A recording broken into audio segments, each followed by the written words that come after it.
Hey guys, it's Robin, RS Island Crafts, and welcome to my studio. This is my Whip It Wednesday video where I show you what kind of creative craftiness I've been working on in the past week. I want to thank everyone for joining me on Friday and helping me design this side of the tote bag. We were discussing different aspects of Franken totes on the live stream. I'm picking threads off where I had to use the seam ripper.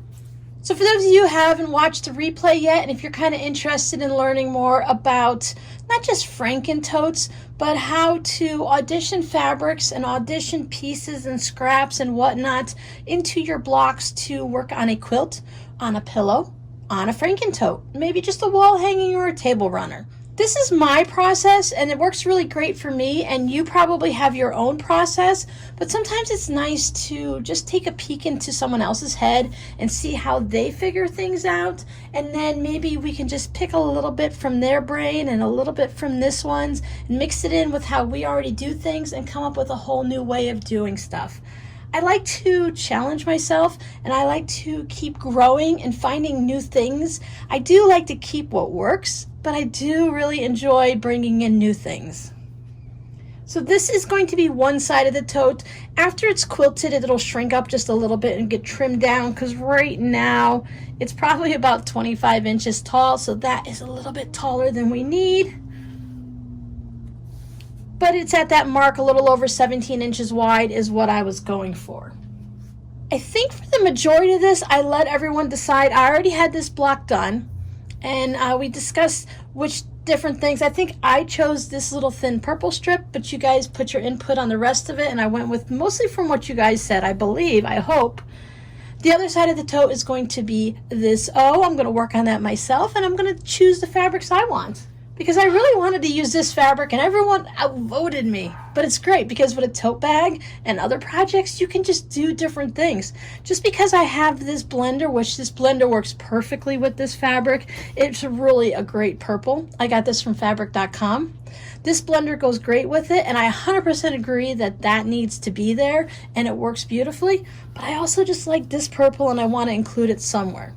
Tote bags have two sides, so if you have two options, you can just use one on each side, right? This is a tote bag we're going to use for future live streams. I really did enjoy doing a live stream at 3 o'clock on Friday. That gave me all day. I usually close up the shop between 4 and 5, depending on when the cats wake up from their nap and start screaming for dinner, is the whole honest truth there. So I was able to do whatever I wanted all day long and then just make sure I was prepared for the live stream at 3 o'clock. So I didn't really even lose time, because in the time that we were live, I made one panel of a tote block, of a tote bag. So I have this block, this panel all ready to go. I didn't lose anything, because remember I told you guys I was having a hard time on Saturdays because I had to prep in the morning, and then we went live at noon, and then I hung out with you guys for a couple hours, then I had to clean up. I lost an entire day. But somehow switching it to 3 o'clock on a Friday, I didn't lose any time. I actually came out a little bit ahead. So we're going to keep doing the Fridays on the first and third Friday of the month at 3 p.m. Eastern time. I know it's going to take a little bit for some of you guys to get used to it and to remember to show up. It's going to take me a little bit to remember also. I showed you before that I was working on these scrappy blocks in the different colors. I don't think I showed you these colors though. So this week I worked on yellow and pink. I had these all laid out on my Instagram, and everyone really enjoyed them because it was such a bright bit of sunshine just to have this big mix of yellow blocks just shining through. And I could see why people would take the star design and they'd make the center all scrappy and crummy, and then they would do the same thing with the star points but make them half square triangles. I could see that in bright yellow, and that's a really great representative of a big star or of the sun. And I've never really been into yellow. That was always my grandmother's favorite color. But seeing it like this, if you can go onto Instagram, check out my Instagram and see the different layouts. Well, not different layouts, but I have them all laid out, all the blocks that I did. And that bright yellow is just so vibrant and cheery. I asked a friend what color I should do next, and she chose pink. So I did a whole bunch of pink blocks. This was another one of the ones that I didn't think I would have enough variety, and I didn't think I'd have enough scraps, but I had a lot of thinner strips of my pink scraps that I could go ahead and sew together. I really like this one.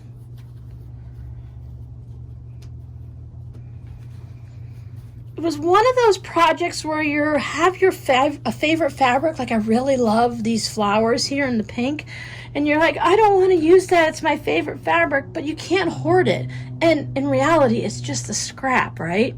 So why not use it up? Put it into something, then I can add it into another tote bag or something like that, and I can have that nice blend. Now some of them I'm a little bit hard, like are they pink, are they peach? Is peach a pink or is peach a whole separate color? But I decided for me, gold is a yellow, peach is a pink, and we're just gonna go with that. And every now and then, you can just get a fun little piece of fabric where something's just peeking through. So I even used this one up. It's got a little bit of gold on it.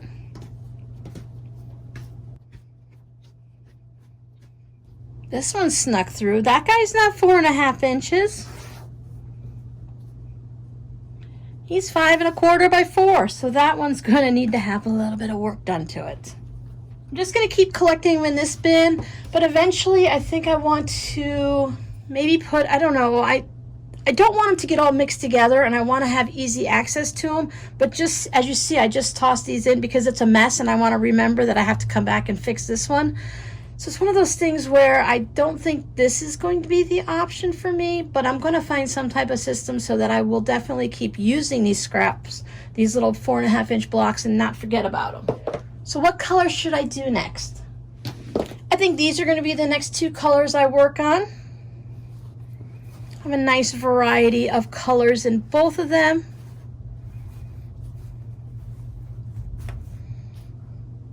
I'll probably start with orange and then work on red, and I'm just going to keep working my way through the rainbow. I am holding off on the, I'm not going to do the whites at all. I don't think I'm going to do the white blocks. I might do the white blocks, but I have the black and the white, the ones that are mixed, that are mostly blacks but with whites in it, of course. And then I have my grays and I have my tan creamy browns. I'm going to hold off to those till the end because the rainbow colors are making me happy right now, and those colors are, while they're fun and they're necessary, they're not what's bringing me joy right now, so I'm going to hold off on them. One of the things that's bringing me joy is these zipper pouches that I've worked on this week. What's fun about this is they're salvages, yes, but they're not actual salvages. I put my quilting line right along, there's this gray dotted line. This is actually yardage. I don't think you can find it anymore. I was looking for it a couple years ago when someone had donated this to me because they knew I was saving salvages, and I was hoarding this fabric and not using it, but then I decided I can use a little bit of it. So I made these 4 zipper pouches. So these are not actual salvages. You can kind of see on here now where it's all flat and there's no parts where you lay it over and you stitch them. Now, precious fabric did not need to go on both sides. That's one of the things that you can do when you're making tote bags and pouches. If you have something that's really precious and you really love the way it looks, like with my X's and O's, my purples and pinks that I just showed you, I could easily put something like this purple on the back, and I can make 2 tote bags instead of just the 1. Now that is still brewing around in my head, and I may end up doing something like that. But it's really easy to do on smaller projects, so if you don't have enough, or if it's very, very precious fabric that you don't want to share too much, but you want to share a little. I put the removable straps on it, so if you don't want to have the strap, you can just take it off. Put the little matching tassels that kind of go with the back. And then they all just have a simple white lining on the inside. You can go ahead and look for these in the shop. I do have a home for 3 of them. These have already been called for, but one of these, whichever one I happen to do, will go ahead and end up in the shop. So if you're interested in purchasing one, you can go ahead and find it in the shop, probably when you watch this video. If you are interested in having one made for you, I still have this fabric, and I have plenty of this fabric and the tassels and the whole bit like that. You can always just go to my Etsy shop or send me an email and you can request your own salvage zipper pouch. I sat down and worked on the Halloween tote bags. They're not quite as fun as working on a Franken tote, so I did have to force myself to do it.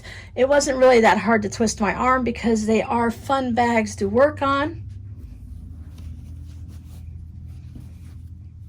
You guys said that I should put a little slip pocket in. Now these are quilted, so they're not like just the 2 pieces of fabric you would see for like trick-or-treating bags. These are, yes, they can be easily used for trick-or-treating bags, of course. They are nice and sturdy. They are quilted. They have the nice strong handles. Plenty of room for all the candy, and then the little pouch for either to put a cell phone or hair tie, scrunchies, or that special candy that you don't want to mix in there that you want to easily find later on that night. So these end up to be about 15 inches wide and about 12.5 inches tall. You're going to be able to find all of these listed in the Etsy shop also when this video posts.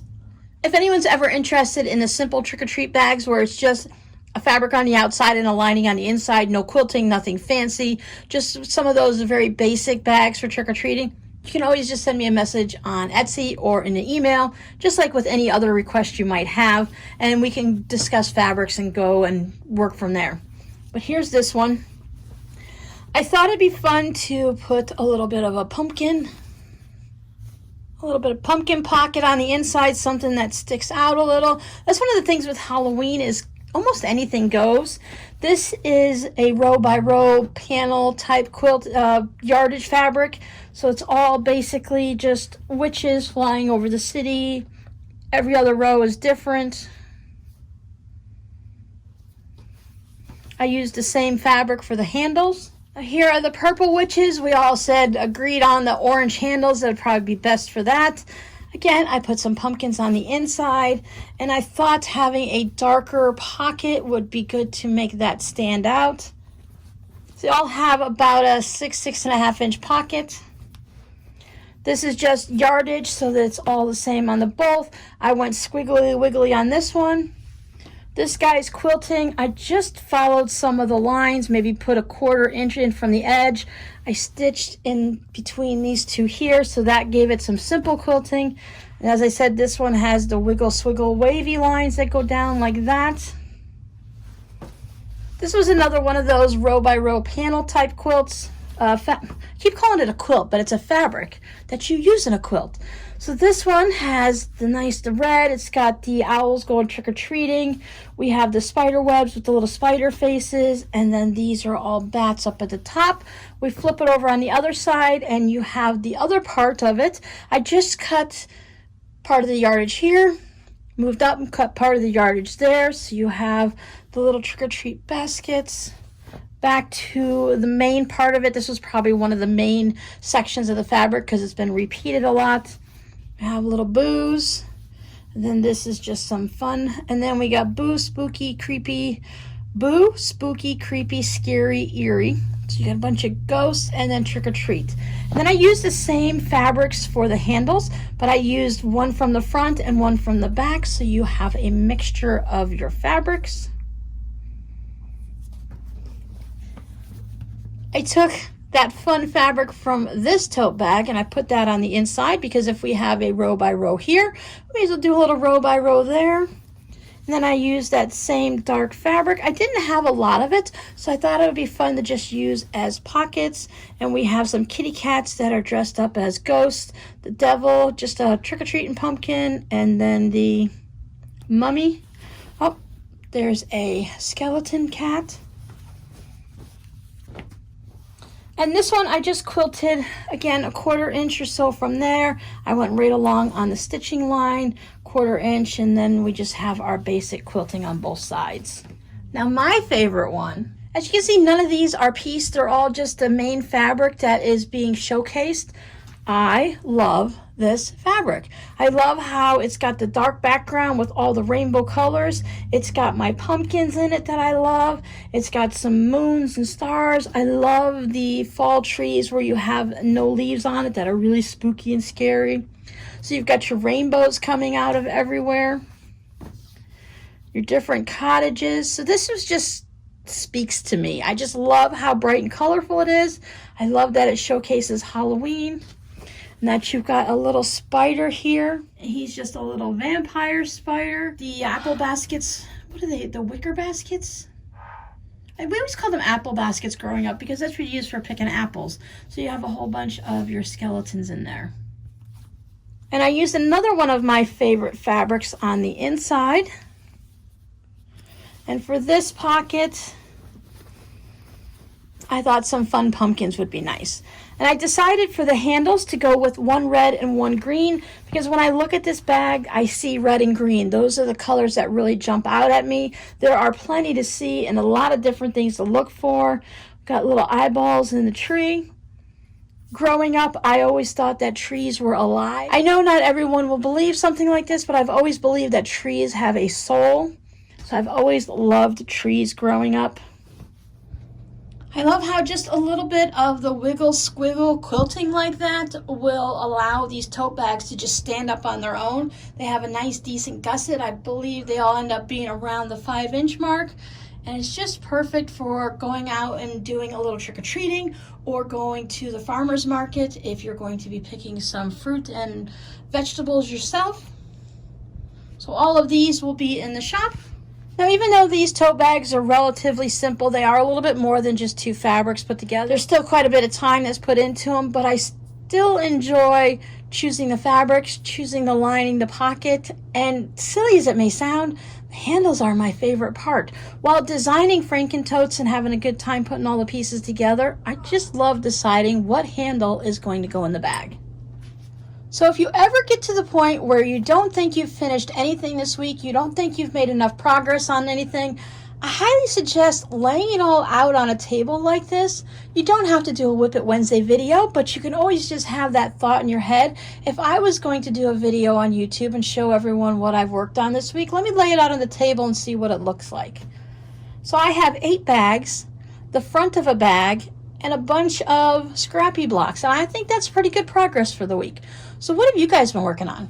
Now remember, stuff like this is what I do. This is my job. This is what I do for a living. This is what I do for you guys on YouTube. I don't want anyone to ever try to compare themselves to me. I got into that rut several years ago, trying to keep up with everyone on their quilts and on their knitting and stuff like that. And really, we shouldn't compare ourselves to anyone else. Whatever progress we make. For me, I say if this is the only thing you've made all week is one little scrappy 4.5-inch block, then I think you have done amazing. And that's not even just being whatever you want to call it, silly or sarcastic or anything. You were able to spend a little bit of time, whether it was 15 or 30 minutes in your busy week, to get a little bit of crafting done, because next week maybe you're going to get 5 done. And even if you only did 1 a day or 1 a week, at the end of the year, if you did 1 a week, you have 52 blocks. So I think you're making a really great start at a quilt, and if not, you've already got enough for a pillow or 2. That could be your entire Christmas gift-giving list just by working on 1 block a week. I think sometimes in the craft world, we're just a little too hard on ourselves. And I know some of you are saying, Robin, we've heard you say it before. I do feel sometimes that I don't get enough done, because when I can look back at my week and I say that I had 7 days to work on stuff and I might only finish 1 tote bag in that amount of time, it doesn't feel like a lot for me. But then I have to make that list, whether it's mental or right on paper, and think of everything else that I did that week. Was I not feeling well and I had to just lay on the couch and read a book and watch Harry Potter over and over again? Or maybe I did a little bit of work on the house. So take it easy on yourself. Be gentle. We have enough people out there in the world that will want to jump at us and tell us how unworthy we are and how we didn't get anything done, or whatever else people happen to say. But I think it was one of my grandparents used to always say, it's just like water off a duck's back. Just let it go. So this is what I got done this week, and we'll see what happens next week. I hope you come back and see what I've worked on. I need to get a little bit of progress made on my daughter's palm trees. I have an order for a tote bag that involves using this fun puppy fabric and then this bit of brown fabric for the base of it, so it won't be one solid fabric. It'll have that nice base on the bottom. And we're going to have to work on something on Friday. I don't know. I haven't decided that yet. This is Monday afternoon, so I'll probably have to figure that out pretty soon. So thanks for hanging out with me. Always thanks for hanging out with me, and I appreciate you watching my videos and leaving such wonderful comments. As I'm talking, I am listening to a thunderstorm roll through. Your code word for today is going to be thunder. I don't mind thunder when there's no lightning, but I really don't like that thunder that all of a sudden shakes the entire house, wakes you up from the middle of the night, and just kind of freaks you out when it happens. Otherwise, I don't mind watching storms roll through. It is kind of calming. So thanks for hanging out with me. I'll see you guys on Friday, where we'll work on something scrappy, I'm sure. Have a great week. Talk to you later. Bye.